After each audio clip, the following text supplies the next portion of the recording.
Hey there, I'm Manila Chan coming to you live from the RT America HQ in Washington, D.C. You're about to learn all that's in question here and around the world. These are the stories we are following for you today. First up, the United Kingdom is ready to accept visitors, but now the government says it may not accept certain vaccines from a whole list of countries. We'll tell you which countries are in and which might be out. Our panel is ready to discuss. Plus, the UK's Defense Ministry apologizes after mistakenly releasing the data of 250 Afghan interpreters. We have details and analysis for you straight ahead. Then, with the new Taliban government in Afghanistan, the group has appointed a new delegate to the United Nations, even though the UN still has one in place from the previous administration. We've got a full report coming up. All right, it's time to boost your news IQ.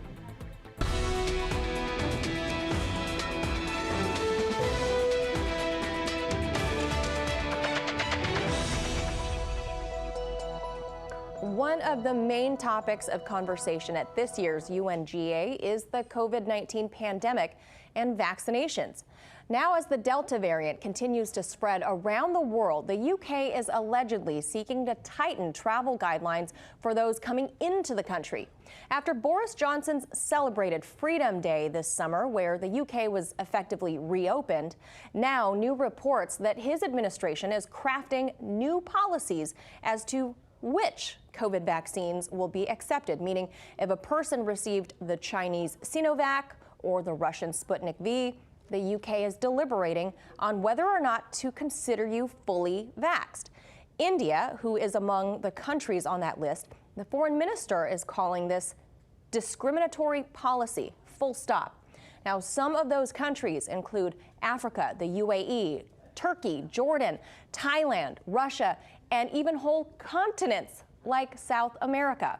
So joining us to discuss all of that, former UK MP George Galloway and investigative journalist, co-host of Boom Bust, Ben Swan are here.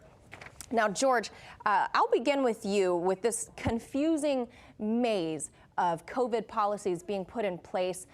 George, can you walk us through this maze? And isn't the Indian foreign minister right about this being discriminatory practice, given that India is using the AstraZeneca vaccine, which is called Covishield there, that was licensed to be produced in India at the Serum Institute, the world's largest vaccine maker, might I add. Explain this for us.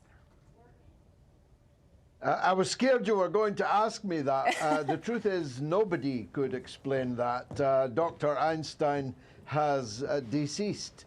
It's a riddle wrapped in a mystery inside an enigma, as Mr. Churchill might have put it. In other words, as I'd put it, it makes absolutely no sense at all. To call it confusing is to compliment it. It is contradictory. It is meaningless in many respects. The one you just gave, the Indian one, now this is the AstraZeneca by another name, fully licensed, yet not acceptable. And the AstraZeneca was supposed to be our blue chip. It's called the Oxford AstraZeneca, to give it its Sunday name. So none of this makes any sense. But then Boris Johnson's whole approach has not made any sense. We've had red, green, and amber lists on and off. We've had amber plus. We've had people fly out on holiday when a destination was at green and then find that they have to quarantine when they come home because the lights have changed. We've had COVID passports, then abandoned, then maybe coming back before Christmas. It's a complete mess, Manila. George, that was just even confusing to hear an attempt at an explanation. I couldn't follow that with the rainbow of colors. Ben, does any of this sound weird to you? Does any of this reek of big pharma playing a role in foreign policy? Yeah, I think the entire thing does. I mean, you said, does any of this sound strange? Does any of this not sound strange? I mean, the bottom line is when we talk about this idea, right, that certain countries are going to decide that vaccines made in other countries don't count as a vaccination. I mean, so much of what's been going on with COVID is unprecedented. This might be the most unprecedented of the unprecedented, right? That certain countries would determine that pharmaceutical companies in some places don't count as pharmaceutical companies, that vaccines don't count as vaccines unless they're made by certain makers. But here's the problem with all of this, the biggest problem. AstraZeneca, for instance, operating in Europe, right, had its vaccine in Europe blocked in certain countries because of side effects from it. Johnson & Johnson had a warning label placed on their vaccine by the CDC because of conditions for heart conditions and blood clots. And here's the most important part. In the United States right now, doesn't matter which vaccine you get, go get Johnson & Johnson, go get Moderna, go get Pfizer, doesn't matter.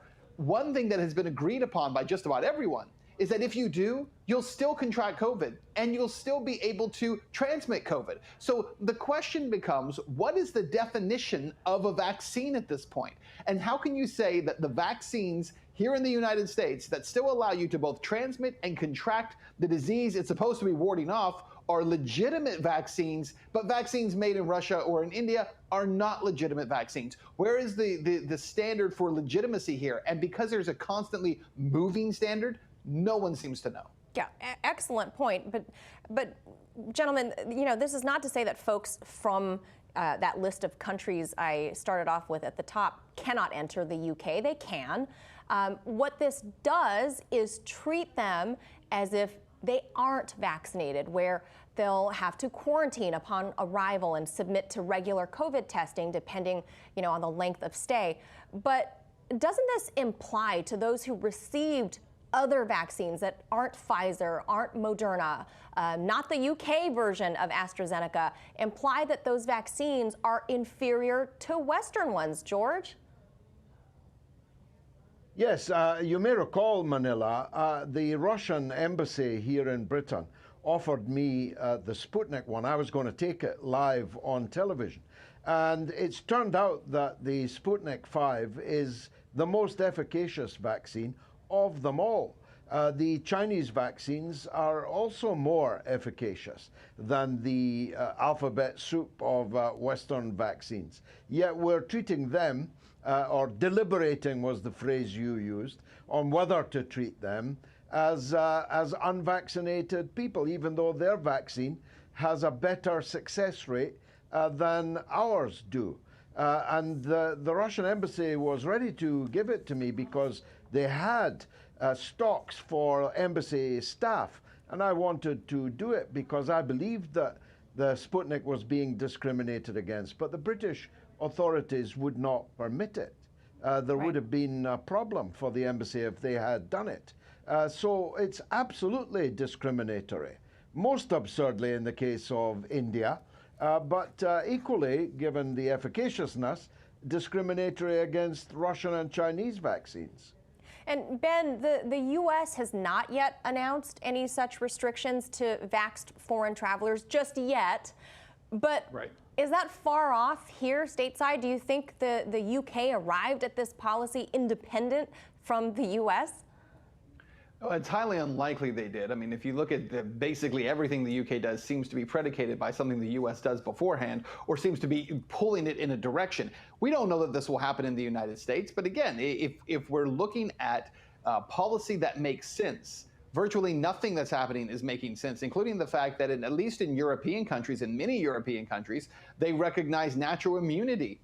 Whereas in the United States, we don't recognize natural immunity as any kind of immunity against COVID, right? It's not discussed at all. And people like Dr. Anthony Fauci, when he's asked about it, say, I don't know why. What do you mean you don't know why? Right? Clearly, that's a pharmaceutical issue. That's a big pharma issue. If you say other countries around the world will recognize natural immunity, and the number of studies that prove that natural immunity is actually more greater efficacy than the vaccines themselves and longer lasting. And I just want to remind viewers, the thing about these vaccines is there are a lot of questions about how long they last. It's why we're looking at booster shots. It's why the FDA actually just said no to that third booster shot here in the US, and in other countries, they're incorporating those booster shots because they say the efficacy is falling very quickly. So there are a lot of questions. And to pretend that anything is settled science around vaccines right now is obviously disingenuous. It doesn't mean that you don't use them, but it does mean you cannot certainly say, well, this one's the gold standard and ones from other countries don't count because they didn't come from our country. I mean, that's kind of the height of arrogance at this point, but also kind of par for the course, I guess. Yeah, we're living in wild times. I got to leave it there, folks. George Galloway, Ben Swan, thank you so much for weighing in. Thank you.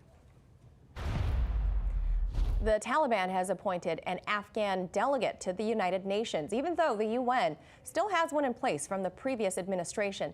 The movement says it has alerted the body's Secretary General of this change. RT's correspondent Murad Ghazdiev has more from Kabul.